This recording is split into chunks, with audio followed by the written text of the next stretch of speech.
Hello students, good morning to all of you and welcome to my channel Antim classes. देखो बच्चों, अब हम यहाँ पर 2 पोएम पढ़ चुके हैं पहले ही, और आज अपने ये थर्ड पोएम है जिसका नेम क्या है, रेन ऑन द रूफ, छत पर वर्षा। रेन ऑन द रूफ, छत पर वर्षा। और इसका राइटर कौन है, कोटेश किन्नी। राइटर कौन है, कोटेश किन्नी। इस पोयम में पोइट है वो स्वप्न में है, अपने बिस्तर पे सोया हुआ है और लेटा लेटा स्वप्न देख रहा है, और छत पर जो बारिश की बूंदी की जो पट पट की आवाज़ आती है उसको सुनकर आनंद विभोर हो रहा है और इसमें कल्पनाएं कर रहा है। तो देखो, अब और तो इसमें थोड़ा सा पोएम के बारे में बताएगा, वो देख लेते हैं।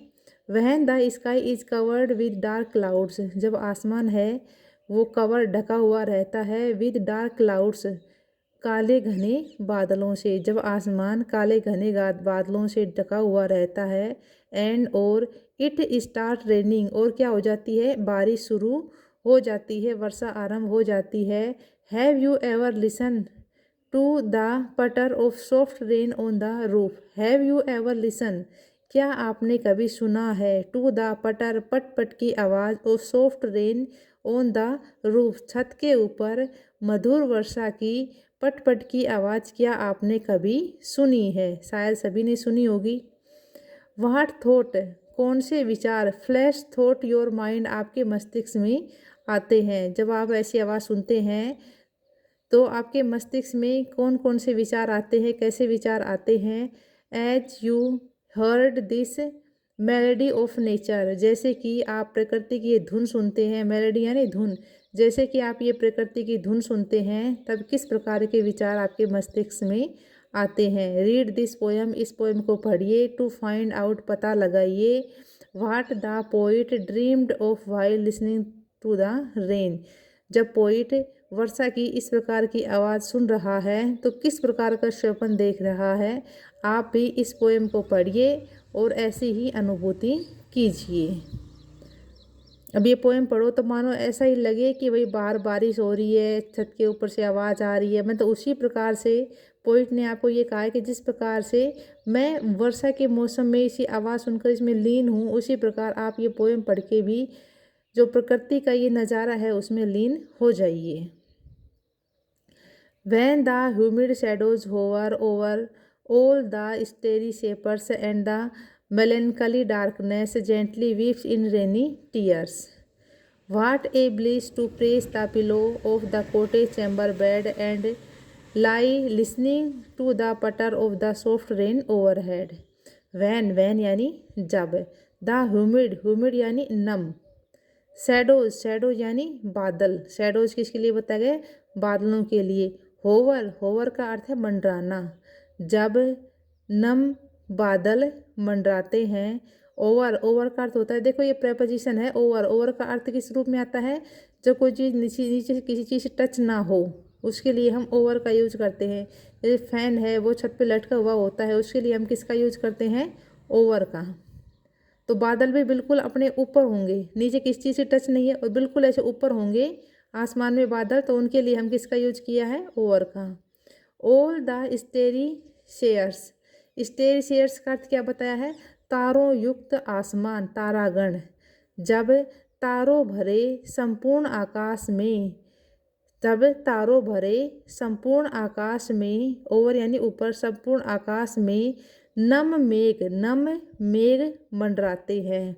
जब तारों भरे संपूर्ण आकाश में नम मेघ मंडराते हैं। एंड और मलनकली का अर्थ क्या होता है, उदास। डार्कनेस अंधेरा, जेंटली धीरे धीरे, वीप रोता है, इन रेनी टीयर्स वर्षा रूपी आंसू।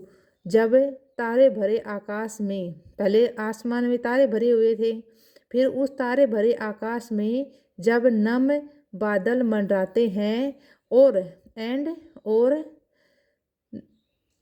उदासी भरा अंधकार छा जाता है और धीरे धीरे वर्षा रूपी आंसू रोता है, धीरे धीरे वर्षा रूपी आंसू रोता है। रात की बातें की कल्पना कर रहा है इसमें poet. What A bliss, bliss का अर्थ क्या है यहाँ पर? परम सुख, क्या आनंद की अनुभूति होती है, क्या सुख मिलता है। टू प्रेस द पिलो, देखो पिलो यानी तकिया होता है, प्रेस यानी दबाना। जब हम लेटते हैं तब तकिया है वो हल्का सा दब जाता है, तो ये लेटे हुए स्थिति बात कर रहे हैं। जब लेटे हुए स्थिति में of the cottage chamber bed, अपने कॉटेज के कक्ष के बेड पर तकिए को दबाए यानी बिस्तर पर लेटे हुए इस प्रकार की, एंड और लाई लेटे हुए, लिसनिंग सुनना, टू द पटर पट पट की आवाज़, of the soft rain overhead, soft rain मधुर आवाज़, ओवरहेड ऊपर, ऊपर मधुर आवाज़ की, इस प्रकार की पटपट की आवाज़ को लेट कर अपने चैम्बर कॉटेज कक्ष के बेड के तकिए के ऊपर लेटे हुए सुनना कितने मधुर या फिर कितनी आनंद प्रदान करने वाली स्थिति होती है। एक बार फिर से देखिए। जब तारों भरे आकाश में नम बादल मंडराते हैं और उदासी भरा अंधकार धीरे धीरे छाने लगता है, जेंटली, और धीरे धीरे जो अंधकार है वो अब धीरे धीरे वर्षा रूपी अश्रु रोता है। यानी कि जैसे अपन रोते हैं तो आंसू गिरते हैं, तो ये जो आसमान की बात कर रहे कि आसमान है ये वर्षा रूपी आंसू रोता है। जब वाट ए ब्लिस, देखो इसकी यहाँ से स्टार्ट होगी, ओवरहेड यानी ऊपर, अपने कॉटेज के चैम्बर में या कक्ष में बेड के ऊपर तकिए के ऊपर लेटे हुए, तकिए के ऊपर लेटे हुए ऊपर सॉफ्ट वर्षा की पट पट की आवाज़ सुनना, लिसनिंग यानी सुनना। व्हाट ए ब्लिस, कितनी आनंद की, कितनी सुख की अनुभूति प्रदान कराता है, हमें कितना परम सुख मिलता है। अपने कक्ष, अपने कॉटेज के कक्ष के बेड के तकिए के ऊपर लेटकर, लाई यानी लेटकर, ऊपर सॉफ्ट रेन की मधुर वर्षा की पट पट की आवाज़ सुनना कितना अधिक आनंद प्रदान करती है। देखो बारिश के मौसम में आपने भी देखा होगा, जब बारिश होती है, जब तेज़ बारिश आ रही है तो कितना अच्छा लगता है, तो उसके लिए ये कहा गया है। आई होप आपको ये फर्स्ट स्टेंजा समझ में आ गया हो। नेक्स्ट देखो, एवरी, एवरी यानी प्रत्येक, डंकल यानी टंकल यानी टन टन की आवाज़ है, वहाँ पटपट की थी, यहाँ टन टन की है। प्रत्येक टन टन की आवाज़ ऑन द सीलिंग, सीलिंग देखो पहले जो लकड़ियों की छत होती थी उसके लिए कहा गया है, आजकल तो चूने की छत बनाते हैं, और ये यहाँ पर पॉइंट है वो लकड़ी की छत की बात कर रहा है।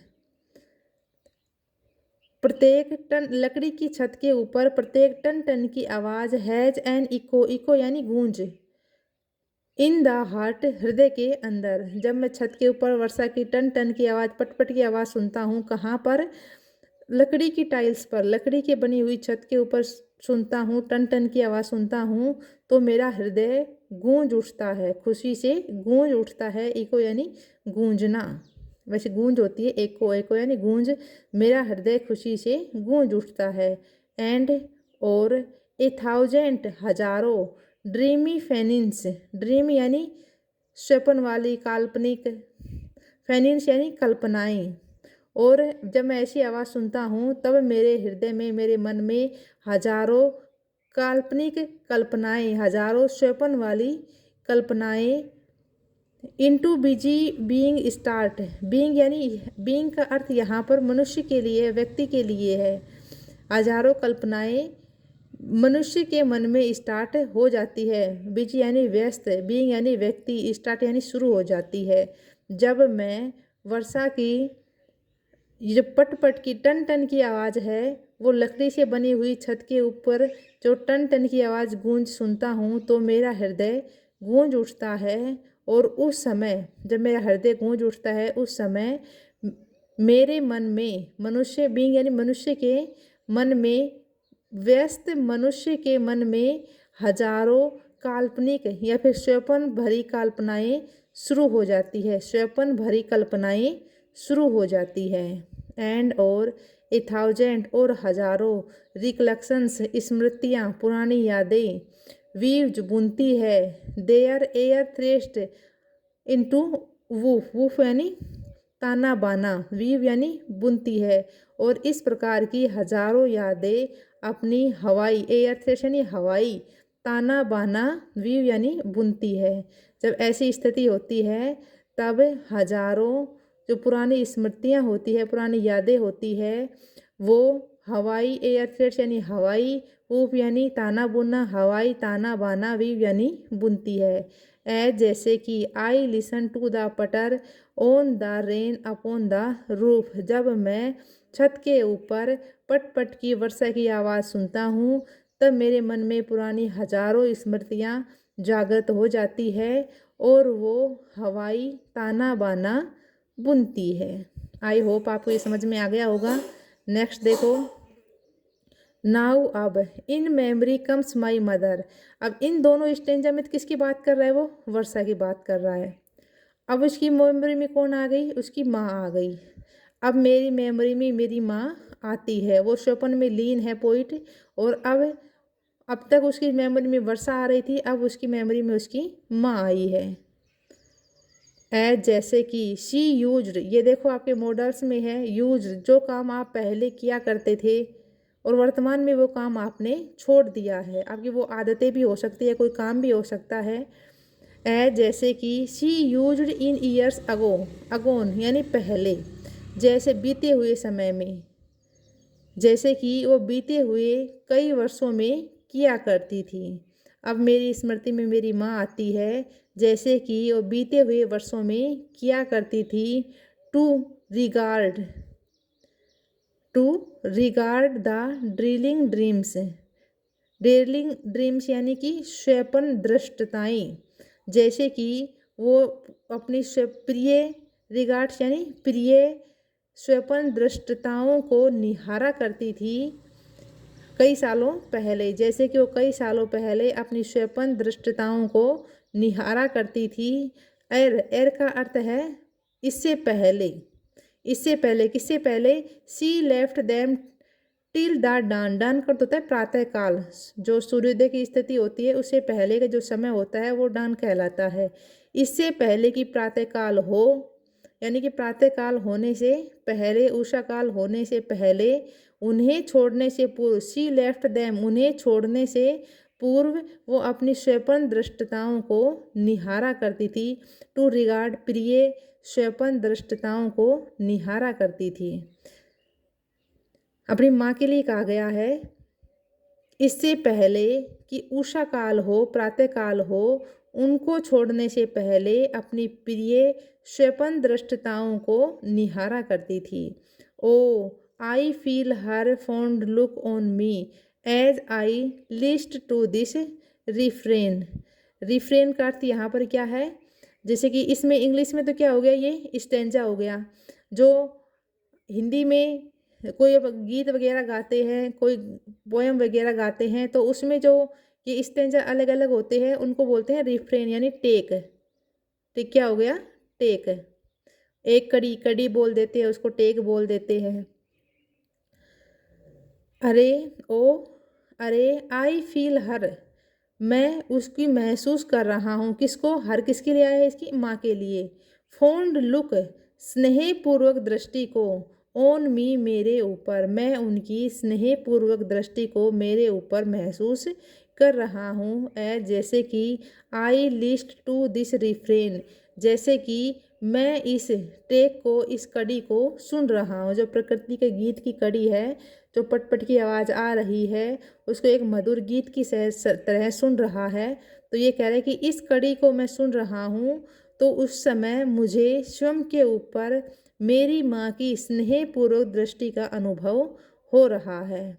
विच जो is played upon the ceilings by the patter of the rain, ये जो गीत बज रहा है वो कहाँ चल रहा है, छत के ऊपर, जो लकड़ी की छत है उसके ऊपर जो मधुर वर्षा की पटपट की आवाज़ है, उस समय जो गीत चल रहा है। प्लेड यानी, ये प्लेड का अर्थ देखो खेलना भी होता है और प्लेड का अर्थ बजाना भी होता है। जो गीत चल रहा है कंटिन्यू, उसके लिए कहा गया है कि जो छत, लकड़ी की छत की टाइल्स के ऊपर जो वर्षा की पटपट के द्वारा जो उत्पन्न गीत है, वो गीत चल रहा है। उस समय मैं उनकी स्नेहपूर्वक दृष्टि को स्वयं के ऊपर महसूस कर रहा हूँ। ठीक है बच्चों, ये आपकी पोएम थी। आई होप आपको समझ में आई होगी। इसका रेफरेंस कैसे लिखोगे? These line have been taken from the poem rain of the roof and this poem is composed by Coates Kinney. ये आपका रेफरेंस हो गया। कॉन्टेक्स्ट इसके सारे मिक्स करके लिख ही दोगे, कोई दिक्कत नहीं। एक्सप्लेनेशन नहीं दी आपको, इसकी हिंदी आ गई तो आपको एक्सप्लेनेशन भी आ गई। और आई होप आपको ये अच्छे समझ में आई होगी। और ज़्यादा से ज़्यादा बच्चे इसको अपने दोस्तों के साथ शेयर करो और कमेंट करके बताओ मुझे पोएम कैसी लगी आपको, और चैनल को सब्सक्राइब करो। ठीक है बच्चों, थैंक यू।